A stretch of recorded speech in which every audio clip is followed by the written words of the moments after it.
Hey Hexers, this is Function here with Alpha Recap Week 3. I'm going to be doing this series of videos every other week on Mondays to keep you up to date on what's been going on in the Hex world. Let's jump right in and talk about some of the biggest news of the week. That's right, everybody who pledged at the 250 tier level for Kickstarter is getting their Alpha invites now. That includes the collectors, dungeon crawlers, guild masters, pro players, and raid leaders. And you know what that means? That's right, I finally got my invites, which also means that my giveaway is now complete. I massively surpassed my subscriber goal. I think it was something like 300, and now I'm almost at 400 by the time I got my invite. That's totally amazing. Thank you everybody for subscribing to my channel. It really means a lot to me, and I really appreciate it. On that note, congratulations to Rob Wagner, who's going to be the proud owner of Portentio of Avon merc from Gen Con. Also coinciding with the next wave of Alpha invites, we got a pretty big patch for the client. Some of the bigger things that it included was the ability to whisper with your friends and be able to talk to people that you're not necessarily in a game with. They also fixed a really big bug that was happening with Wild Root Dancer. That card seemed to be causing a lot of problems. They fixed a number of other bugs that were causing minor glitches, small crashes, and whatnot. They also took out Midnight Shepherd, which seemed to be desyncing the game and causing a bit of problems. It was crashing the game pretty frequently, as well as I think at one point it crashed the entire server from somebody using that and Argus Herald of Doom. So that was pretty wild. That on its own was able to give the server such a hard time that it just couldn't function anymore. But that's alpha for you. Besides just basic patch notes, some of the more exciting stuff that we got were some new cards. The new cards we got were Buccaneer, which everybody's probably familiar with already. It was in the PDF spoiler, and it's the same 2/2 for 3. You put it into play, it's a troop, and it will bounce one of your opponent's troops and increase the cost, which is definitely a pretty good effect. It's a nice tempo card, and I think it's going to be fitting in a lot of decks, and it's also going to be a great limited card. Another one was King Gabriel.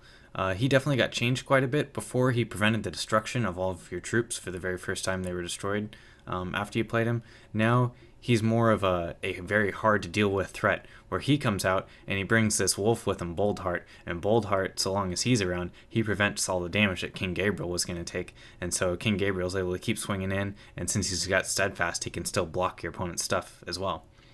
Another one that was added was Royal Falconer, which on its own isn't all that strong, but he comes into play with 2 Falcons, which each get power boosts based on the strength of the Falconer himself.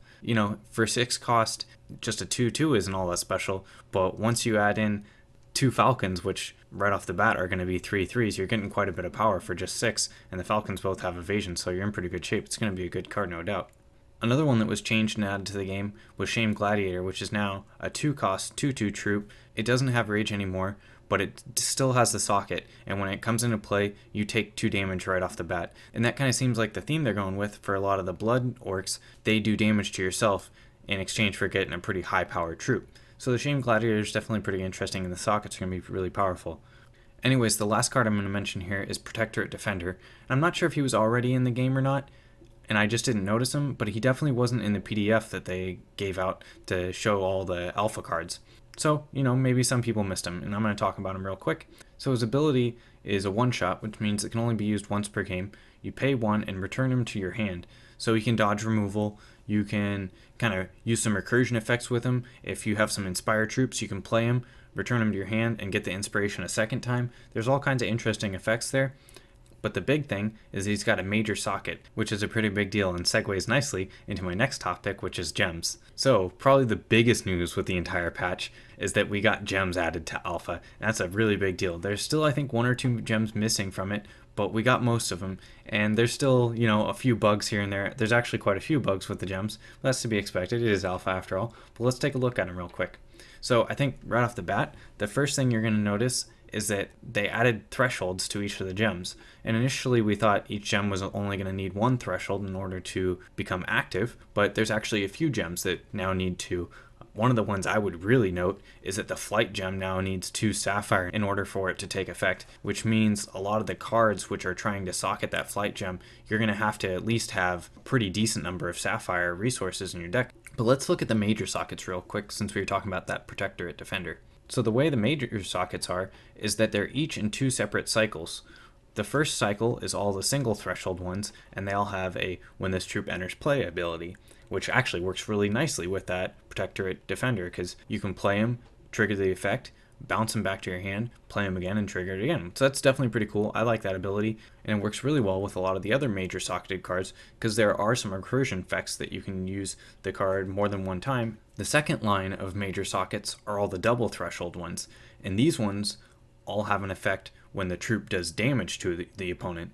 So like the Sapphire one is when this troop deals damage to an opposing champion, draw a card, which is really great if you have an invasive troop. You can just be drawing a card every turn as you're whittling away at your opponent's health. And what do you know? The Sapphire major socketed guy actually is unblockable, so he's going to be able to draw you quite a few cards over the course of the game if that's one you put on him. Likewise, the Blood one, when it deals damage to the opposing champion, they have to discard a card. Once you're able to start connecting with that troop, your opponent is going to have to deal with it very quickly, or they're just never going to be able to come back into the game, and they're going to have a lot of trouble. Another notable mention here with the gems is that they took out the Resource Destruction Ruby gem and replaced it with this troop can't be blocked except by 2 or more troops, which is still a decent gem, but it's nowhere near as powerful as the Resource Destruction would have been.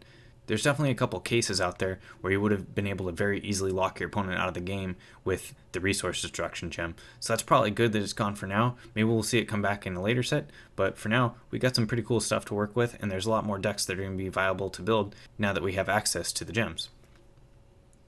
Alright, so let's move on to the next one, is that the previous week Corey had made a really cryptic post on the Kickstarter update saying something like, oh, I have a big announcement next week, and, I just wanted to warn you ahead of time that I have this big announcement, and it's going to be really big news, but some people might not be too excited about it, kind of thing. It's pretty much something that I was expecting coming, and I think a lot of people were, but we didn't know the details of it or anything like that. So, Cryptozoic, they've been around making games for a while, pretty much all board games and card games, and doing something like Hex requires a lot of infrastructure. And that's what the announcement was about, that Gameforge and Level Up are going to be providing infrastructure and logistical support without hampering the design process. So Cryptozoic is still going to have complete control over how the game is made and any decisions that go into that process. But Level Up and Gameforge are going to be kind of providing that back-end server support for different regions so that people are able to play Hex across the globe. And it's going to definitely push the envelope on what the game can become. Alright, so the final thing I want to say before I wrap this all up today is about bug reporting. So, clearly, we're still in alpha, there's going to be lots of bugs, and I really want to encourage everybody that as you come across these bugs, go onto the Hex forums and report them. But first, before you do that, check the 2 stickies that are at the top of the bug report forums.